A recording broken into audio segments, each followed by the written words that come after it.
कहाँ पे हम इंडिया का मुकाबला करेंगे? ना इंटरनेट स्पीड में मुकाबला कर सकते हैं, ना ही हम स्पेस एजेंसी में मुकाबला कर सकते हैं, ना ही ऑटोमोबाइल इंडस्ट्री में, ना ही यूट्यूब को लेके। जिन दिनों में यूट्यूब का अरूज था उन दिनों में पाकिस्तान में यूट्यूब बैन थी। 1 साल बैन रही है। उन दिनों में इंडिया ने अपने जितने भी कंटेंट क्रिएटर थे सबको उठा लिया और पाकिस्तान में वो चीज़ बैन थी। यहाँ पे इंटरनेट आए दिन गया होता है, बिजली अभी आती नहीं। अभी मैं घर से निकला हूँ, हमारी लाइट भी चली गई थी। तरक्की याफ्ता मुल्क में चला गया ना, हम अभी तक तरक्की पजीर थर्ड वर्ल्ड कंट्रीज में हैं। हमारा इंडिया के साथ कोई मुकाबला नहीं इस चीज़ में। टेक्नोलॉजी के लिहाज में वो हमसे बहुत ज़्यादा आगे चले गए हैं। ठीक है, ये बात हमें तस्लीम करना होगी उनके। तो ये जो चीज़ें हैं हमें बैकवर्ड करती हैं इंडिया से। इंडिया के कंपैरिजन में पाकिस्तान बहुत पीछे है। उसकी पॉपुलेशन आप देखें कि वो उसकी इकोनॉमी थोड़ी टेक्नोलॉजिकल एडवांसमेंट में बर्तानिया को कर गई। 5वें नंबर पे उसकी इकोनॉमी है वर्ल्ड में। क्यों? Largest democracy of the world क्यों है वो? इन्होंने 70 साल में इस मुल्क के साथ किया है। इनको हाथ जोड़ के अपना मुल्क इंडिया को वापस दे देना चाहिए, ताकि वो तरक्की करके तो हम लोग तरक्की नहीं कर सकते। हम 2 कौमी नज़रिया के ऊपर इस पाकिस्तान को लिया हुआ है। यहाँ आज 20 किस्म के नज़रियात चल रहे हैं। हम कायदे-ए-आज़म का जो इंडिया हमसे ज़्यादा टेक्नोलॉजी में आ गया है, पाकिस्तान पीछे है। उनकी क्या रीजंस है जो कि टेक्नोलॉजी में वो अब हमसे आ गया? मतलब अगर हम देखें 75 ईयर्स मोर देन दोनों कंट्रीज़ को हुए हैं, तो क्या वजह है कि हमसे आ गया वो? इवन के आज अगर टेक्नोलॉजी हब देखें तो इंडिया ही माना जा रहा है। जय हिंद दोस्तों जापानी लोग भारतीय टेक्नोलॉजी की तारीफ कर रहे हैं और उसे जापानी टेक्नोलॉजी से भी श्रेष्ठ बता रहे हैं। जापानी लोगों का यहाँ पर कहना है कि हमें भारतीय टेक्नोलॉजी की आवश्यकता है और जापान भी भारत से बहुत कुछ सीख सकता है। इंडिया हमसे ज़्यादा टेक्नोलॉजी में आ गया है, पाकिस्तान पीछे है। उनकी क्या रीजंस है जो कि टेक्नोलॉजी में वो अब हमसे आ गया? मतलब अगर हम देखें 75 ईयर्स मोर देन दोनों कंट्रीज़ को हुए हैं, तो क्या वजह है कि हमसे आ गया वो? इवन के आज अगर टेक्नोलॉजी हब देखें तो इंडिया ही माना जा रहा है। क्योंकि वहाँ पे नॉलेज ज़्यादा है, हमसे ज़्यादा नॉलेज है उनके पास हर लिहाज से। हम तो ये बस गवर्नमेंट को लेके बैठ गए हैं। क्या रीजंस है जो कि हमारे यहाँ पे पॉलिटिक्स स्टेबिलिटी नहीं आई 75 ईयर्स में? अगर हम इंडिया की बात करें तो हमेशा कोई भी हुक्मरान वहाँ आता है तो टेन्योर पूरा करके जाता है। हमारी हुकूमत ही आपस में लड़ती रहती है, हमारी आवाम उनके पीछे पागल हो रहती है, तो इसीलिए बस हम पीछे हैं। अगर हम लोग अगर हुकूमत हमें साथ दे हमारा, तो हम इंडिया के बराबर हो सकते हैं।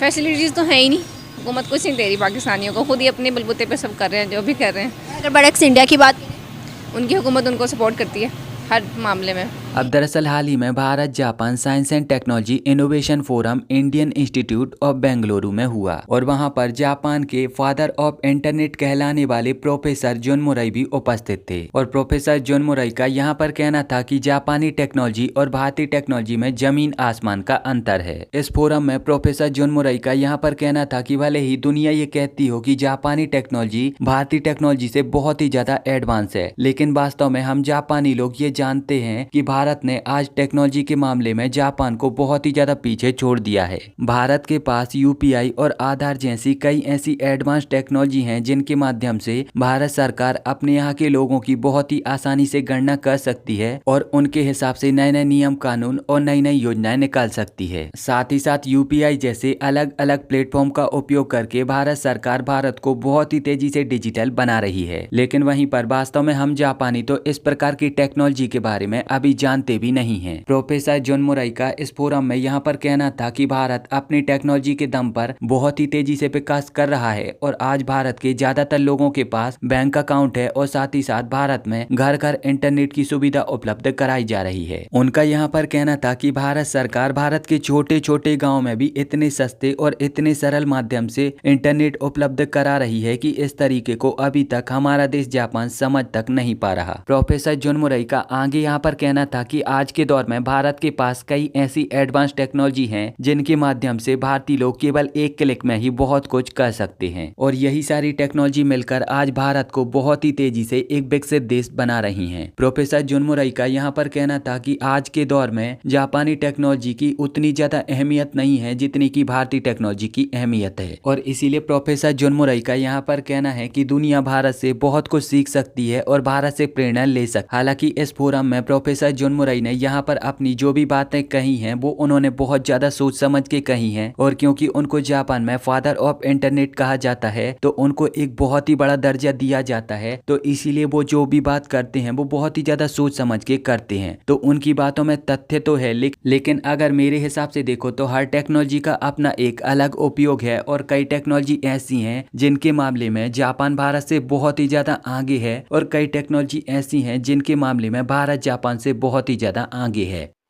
अश्वनी जी की जितनी भी तारीफ मैं करूं उतनी कम हो जाएगी, because is such a very humble person.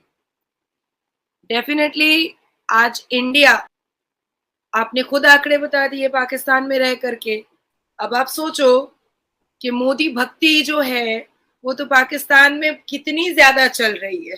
आंकड़े हमें बताने की जरूरत ही नहीं पड़ रही है, आप ही हमें आंकड़े भी बता दे रहे हैं।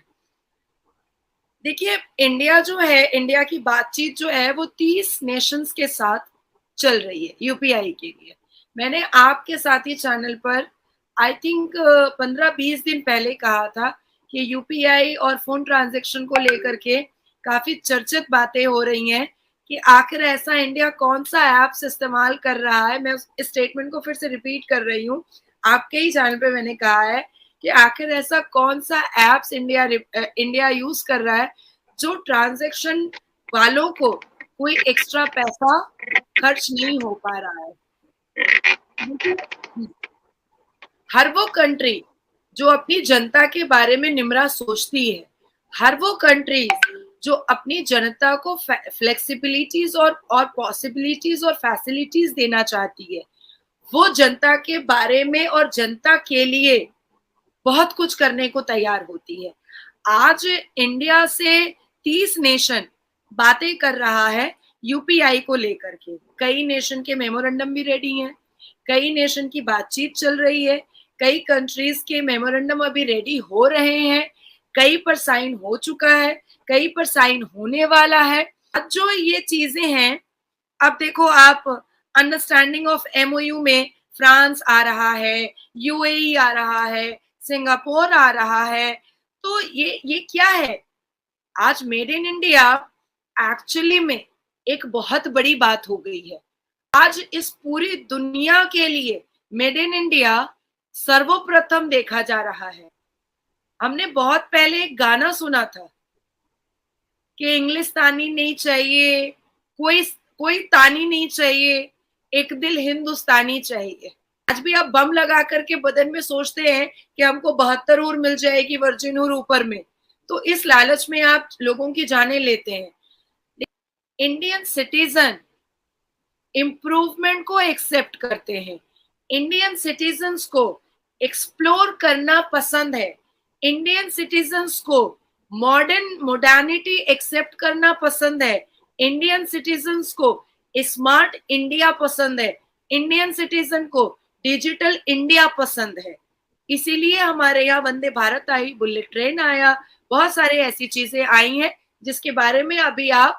खैर, अब इस बारे में आप क्या सोचते हो, आपके क्या विचार हैं? अपना जवाब मुझे नीचे कमेंट में ज़रूर बताएं।